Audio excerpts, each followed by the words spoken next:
جو بجٹ ہے وہ پیش کر دیا گیا ہے اور وفاقی وزیر خزانہ محمد اورنگزیب نے 18,000 ارب روپے سے زائد کا وفاقی بجٹ پیش کر دیا ہے اور اپنی تقریر میں وفاقی وزیر خزانہ نے کہ اتحادی جماعتوں کا شکر گزار ہوں اور حکومت کا تیسرا بجٹ پیش کرنا میرے لیے اعزاز کی بات ہے۔ اس کے علاوہ بنیان المرصوص میں کامیابی ایک روشن باب ہے، یہ کہنا تھا ان کا۔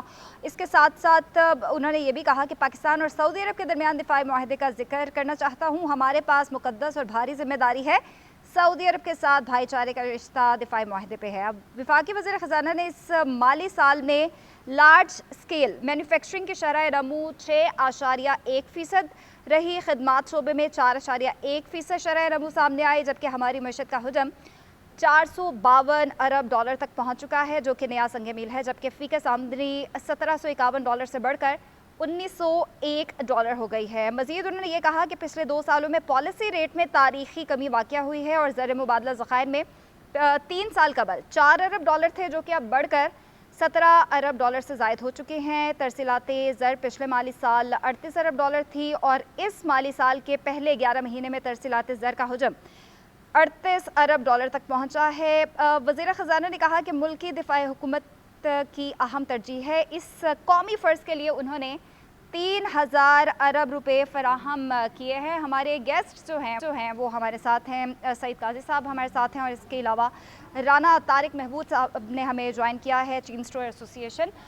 بہت شکریہ قاضی صاحب۔ بجٹ کے حوالے سے سب سے پہلے کیا کہیں گے؟ میں تو سمجھتا ہوں پہلے طارق صاحب سے پوچھتے ہیں کیونکہ ایز بزنس لیڈر، مگر یہ ہے کہ چلیں میں یہ کہہ سکتا ہوں کہ تنخواہ دار طبقہ سب سے زیادہ ٹیکس دیتا تھا طارق صاحب، تو اچھی بات ہے کہ اس کو ریلیف دیا، لیکن کیا آپ سمجھتے ہیں کہ کوئی بزنس جو ایز آف ڈوئنگ بزنس جو ہے اس حوالے سے کچھ میجر نظر آتی ہیں آپ کو؟ جیسے تنخواہ دار طبقے کے اوپر ایکسٹرا برڈن تھا، اسی طرح بزنس کمیونٹی کے اوپر بھی سپر ٹیکس کے نام پہ کافی بڑا برڈن تھا۔ ایکچولی وہ اماؤنٹ زیادہ تھی یا کم تھی، ایکچولی وہ بڑی پینفل تھی۔ جب آپ ایک بزنس سے ٹیکس لے لیتے ہیں اور پھر آپ سپر ٹیکس، ایڈیشنل ٹیکس، فلانا ٹیکس کر کے اس کی حالت ہی پتلی کر دیتے ہیں۔ ابھی آپ دیکھیں ایف ڈی آئی کا مسئلہ ہے، باہر سے انویسٹمنٹ نہیں آ رہی، تو اس میں بھی یہی چیلنج ہے۔ آج انہوں نے ہائر سلیب کے اوپر سپر ٹیکس کی ریشو کو تھوڑا کم کیا، میں سمجھتا ہوں اس کو 0 کر دینا چاہیے تھا، کیونکہ آپ کی جو انٹرنیشنل انویسٹمنٹس ہیں وہ اس لیے نہیں آتی۔ جب کارپوریٹ کے اوپر 55% ٹیکس ہے اور 10% سپر ٹیکس ہے، تو 65% انکم کے اوپر ٹیکس دینے کے بعد کون سا بزنس وائبل رہے گا؟ کچھ شرحیں انہوں نے اس کے اوپر کی ہیں، جیسے پراپرٹی کو تھوڑا سا ایز کرنے کی کوشش کی ہے۔ لائک وائز اناؤنس کیا گیا ہے کہ چھوٹے تاجروں کے لیے اسکیم دی گئی ہے جس میں منیمم 25,000 ہے۔ پریکٹیکلی یہ اسکیم ایک نئی فیلئر آف اسکیم کا حصہ ہی بن جائے گی، کیونکہ میں نے پچھلے 3 دنوں میں جو انالیسس کیا ہے، کیونکہ 25,000 کا مطلب یہ ہے کہ جو منیمم تھریش ہولڈ کا دکاندار ہے جس کے اوپر شاید 6 لاکھ کی انکم تک 0 ٹیکس ہے، اس کو بھی 25 اگر دینا پڑ جائے گا تو کوئی نہیں آئے گا۔ لائک وائز اس کا ٹرن اوور انہوں نے 1% رکھا ہے، اور بعض بزنسز میں جیسے آٹا، دال، چاول اور بہت سارے ایسے کام ہیں جو کہ ہماری روزمرہ یا کاٹیج انڈسٹری کے ریلیٹڈ ہیں، تو اس کے اوپر 1% ٹرن اوور ٹیکس ہے جو کہ ان کا نفع ہی نہیں ہے۔ اس اسکیم میں جو دوسری خاص بات ہے، جو ازیوم کر لیا گیا ہے کہ جو بندہ دے گا، ڈیکلریشن دے گا، وہ جھوٹ ہی بولے گا، کیونکہ اس کی ریشوز اتنی ہائی رکھ لی گئی ہیں کہ وہ منیمم کچھ پیسے مل جائیں۔ تو میں سمجھتا ہوں کہ ایک اور فیلئر کی بنیاد ہے۔ اس کے ساتھ ساتھ اس بجٹ میں جو پروجیکشن کی گئی ہے، جو انڈسٹریل گروتھ کی بات کی گئی ہے، اور جو اس طرح سے پراسپیرٹی کی بات کی گئی ہے، اس کو میں نہیں سمجھتا۔ آپ کا انٹرسٹ ریٹ ہائی ہے، آپ کی فیول کاسٹ ہائی ہے، آپ کی الیکٹریسٹی کاسٹ ہائی ہے، اس کے اوپر بالکل خاموش ہیں، ٹھیک ہے۔ اور اس وقت حکومت نے جو اگلا کام کیا ہوا ہے کہ ریٹیل اور سپر مارکیٹ اور فوڈ، اس کو جنگ کے تناظر میں بند کیا ہوا ہے، اور صرف ان کو اب بند کیا ہوا ہے۔ آج کے دن اب صرف وہ بند ہے جو ٹیکس کنٹریبیوٹری فیکٹرز ہیں۔ مطلب یہ کہ اسٹیٹ ٹیکس اور اکانومی کو ملا کے نہیں چل رہی، ان کی اکانومی کے لیے پریورٹی اور ہے اور ٹیکس کے لیے پریورٹی اور ہے۔ میں سمجھتا ہوں کمپیریٹیولی پچھلے سالوں سے کم خطرناک بجٹ ہے، کم شدید بجٹ ہے۔ کوئی نظر آیا ہے کہ شاید یہ اب ریوائول کی طرف جانا چاہتے ہیں، لیکن جو ٹارگٹ جس کو اچیو کرنا چاہتے ہیں اس کے لیے مناسب اقدامات نہیں کیے۔ ٹھیک ہے, ہمیں عمران یعقوب صاحب نے بھی جوائن کر لیا. عمران صاحب, آپ کو کیا لگتا ہے کہ بجٹ میں, اس بجٹ میں سب سے زیادہ فائدہ کس کو ہوا ہے, عوام کو, صنعت کار کو, یا پھر حکومت کو؟ بسم اللہ الرحمن الرحیم. دیکھیں خدا, جس طرح سے ابھی رانا صاحب بات کر رہے تھے, 2-3 چیزیں آپ کو دیکھنا پڑیں گی. پہلی بات کہ جس حالات میں, جن حالات میں یہ بجٹ پیش کیا گیا ہے, تو میں سمجھتا ہوں اگر یہ میں بات کروں کہ یہ فائدہ کس کو ہوا ہے, تو شاید کسی کو بھی اس طرح سے فائدہ نہیں ہوا. لیکن یہ ضرور ہوا ہے جو رانا صاحب نے آخری اپنی بات کی ہے کہ کم از کم اس بجٹ میں یہ محسوس ہو رہا ہے کہ یہ درست سمت میں کسی حد تک جانا چاہتے ہیں. اب کیا یہ اس سمت میں جا پائیں گے یا نہیں, کیا بیوروکریسی, ایف بی آر ان کو اس طرح سے کرنے دے گا یا نہیں, یہ ایک بہت بڑا کویسچن مارک ہے.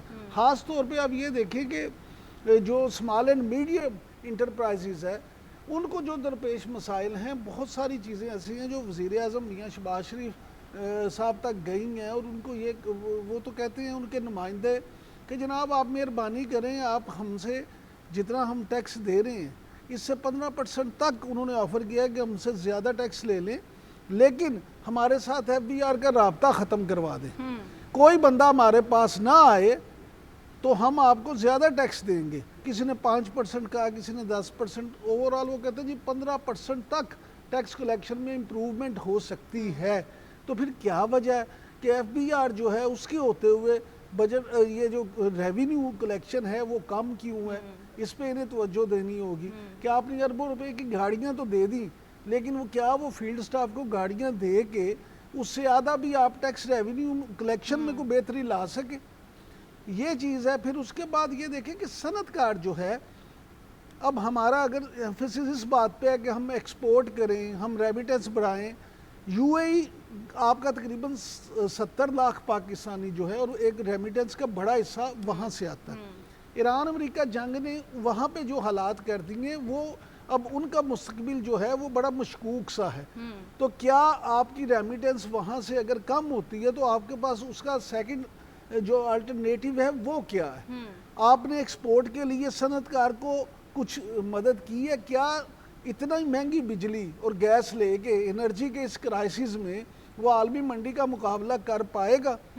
رانا صاحب یہ چین سٹورز کو بھی لیڈ کرتے ہیں, یہ خود مینوفیکچرر بھی ہیں. اگر میں ان سے یہ پوچھوں کہ رانا صاحب آپ کیا یہاں پہ, جس کو ہم یہ کہتے تھے کہ پاکستان کبھی کاٹن کا گھر ہوتا تھا, پاکستان دنیا کی بہترین کاٹن گرو کرتا تھا, تو آپ اب اپنے کپڑے بنوانے کے لیے چائنا جاتے ہیں, ویتنام جاتے ہیں, ترکی جاتے ہیں, یہاں پہ آپ کی کپاس جو ہے یا اس کو بیماری پڑ گئی یا اس کی جو ہے وہ جتنی کھپت ہے وہی پوری نہیں ہو رہی.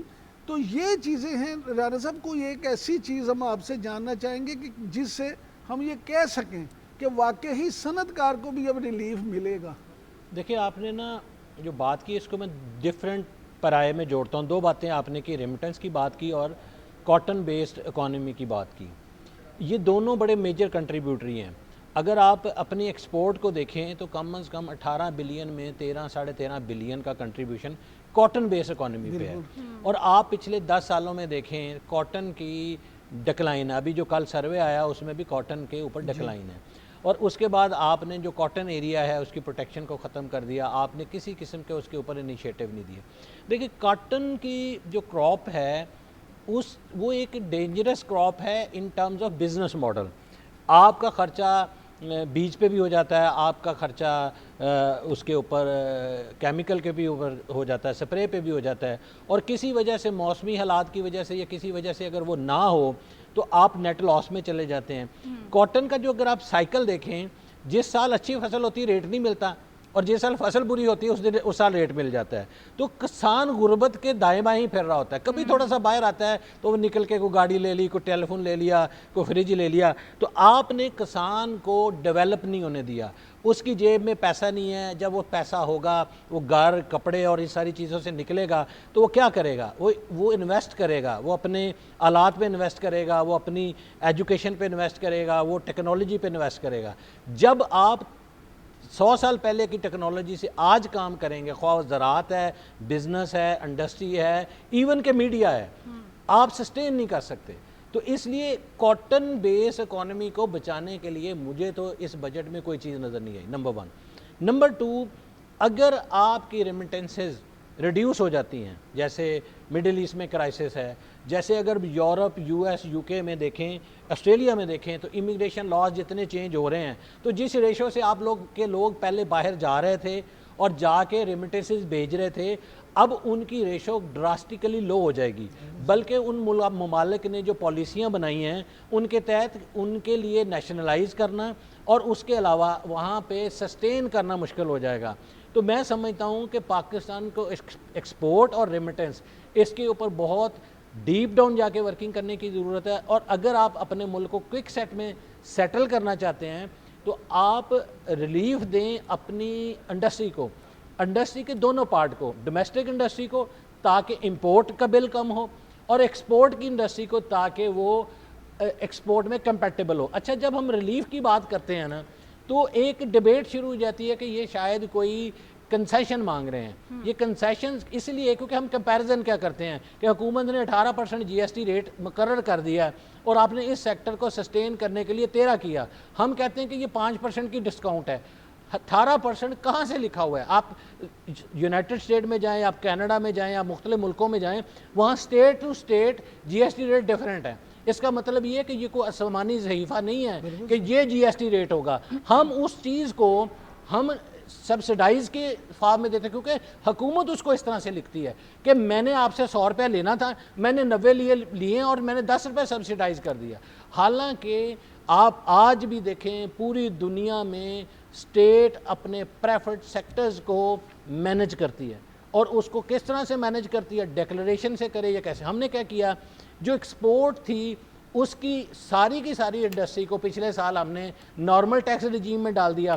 اب ایکسپورٹر جو ہے اپنے بزنس کو، اپنے کسٹمر کو ٹائم دینے کی بجائے نا ٹیکس کی کمپلائنس میں پھنسا ہوا ہے، اس کے آڈٹ میں پھنسا ہوا ہے، اس کے نوٹسز میں پھنسا ہوا ہے۔ میں آج اپنے یونٹ پہ تھا، آپ حیران ہوں گے کہ آج میرے سٹاف نے مجھے بتایا کہ جو ایل پی جی ہے جس کے اوپر ہم اپنی بوائلر چلاتے ہیں، ہیٹ جنریٹ کرتے ہیں چیزوں کو پریس کرنے کے لیے، وہ سب سے بڑا کانٹینٹ بن گیا، وہ 3 ٹائم مہنگی ہو گئی ہے۔ میں نے انہیں کہا کہ آپ سولر لگا کے ایل پی جی کا الٹرنیٹ کر لیں تاکہ ہم کوئی ایسا سلوشن نکالیں۔ آپ کی جس سپیڈ سے کاسٹ بدل رہی ہے آپ اس سپیڈ سے اپنی پرائس نہیں بدل سکتے، آپ بدلیں گے آپ کا کسٹمر متنفر ہو جائے گا۔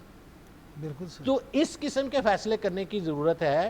میں نہیں سمجھتا کہ اس بجٹ کے اور اس امیڈیٹ مومنٹ میں ہم کو زیادہ ڈیبیٹ کر سکتے ہیں۔ اگلے چند دنوں میں تفصیلات آئیں گی، اس کی سٹڈی ہوگی تو پھر پتہ چلے گا، ورنہ تو اکثر بجٹ آپ نے دیکھا ہے کہ پہلے دن سب تالیاں بجا دیتے ہیں اور 3 دن کے بعد رونا شروع ہو جاتا ہے۔ تمام ایسوسیشنیں اپنے لوگوں کو لے کے اسلام آباد پہنچ جاتی ہیں اور پھر اشتہاروں کی ایک برمار شروع ہو جاتی ہے کہ سانو بچاؤ سانو بچاؤ۔ اچھا قاضی صاحب، یہاں پہ آپ سے بھی میں ایک بات جاننا چاہوں گا کیونکہ آپ ماشاءاللہ بڑے آپ نے بجٹ کور بھی کیے ہیں۔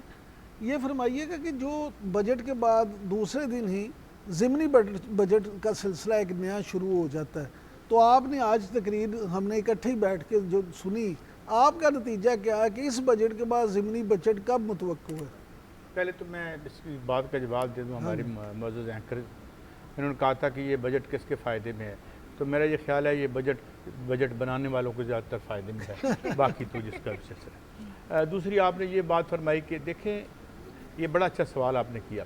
ہم جب بجٹ اخباروں کے لیے کور کرتے تھے تو کم از کم جو ٹارگٹ سیٹ ہوتے تھے، جو پرائسز ہوتی تھی، 1 سال رہتی تھی۔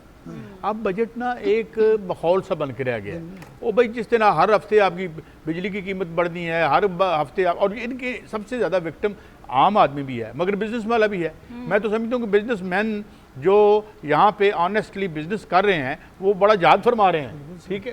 تو یہ اس لیے یہ کوئی ایسا ڈاکیومنٹ نہیں ہے کہ جس کے اوپر جو بھی فیصلے یا اہداف ہیں وہ 1 سال تک رہیں گے۔ ہمیں کوئی پتہ نہیں پرسوں بجلی کی کیا، ہاں یہ ہوتا ہے کہ 5 روپے بجلی ود گئی تو 2 پیسے کم کر دی، یہ ہمارے جو ہے۔ تو یہ پیٹرول کی قیمت بھی تو قاضی صاحب ہر ہفتے بڑھ رہی ہوتی ہے، پیٹرول کی قیمت بڑھ رہی ہے، اور پھر یہ کہ دیکھیں وہ بھی غلط ہے۔ جس طرح اب انہوں نے قیمت ادھر جنگ ہوئی، پرانی انوینٹریز پڑی ہوئی تھی یا جنہیں امریکہ میں انوینٹوریز کہتے ہیں، تو انہوں نے جناب بیٹھے بیٹھے وہ مفتاح اسماعیل کہتے ہیں جی ہر پمپ کو، مجھے نہیں پتا، مفتاح صاحب سے پوچھیے گا، مجھ پر نہ کوئی لگا دیجیے گا، وہ کہتے ہیں بیٹھے بیٹھے ان کے پرافٹ بڑھ گئے۔ جی